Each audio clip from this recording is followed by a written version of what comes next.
Flying like a fairy ang peg ni It's Showtime host Ann Curtis habang nakalambitin sa viral na Tarzan swing sa Cambugahay Falls sa Lazi, Siquijor.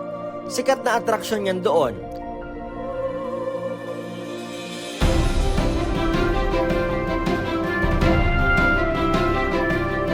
Kaya ang turistang si Lynn, umasa rin.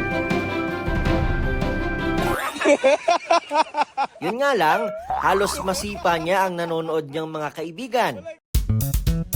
Kinagiliwan tuloy ng mga netizen ang anilay expectation versus reality na pag-swing tulad ng kay Ann.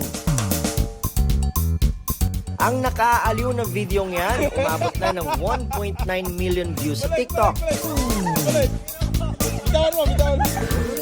Hindi ko rin pinalampas ang pagkakataong mag-ala-Tarzan ng mapasyal kami riyan.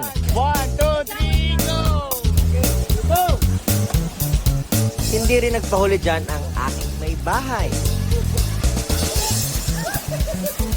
O diba? Kakasaka ba? Talagang napakaganda ng tanawin sa Siquijor na isa sa mga fastest growing travel destination sa bansa ayon sa isang digital travel platform. Kung ikukumpara raw ang bilang ng accommodation booking nito mula January hanggang November 2024 sa kaparehong panahon ng 2023 ay malaki ang itinaas nito pagdating sa international travelers. Para sa GMA Integrated News, ako si Nico Wahe, ang inyong saksi.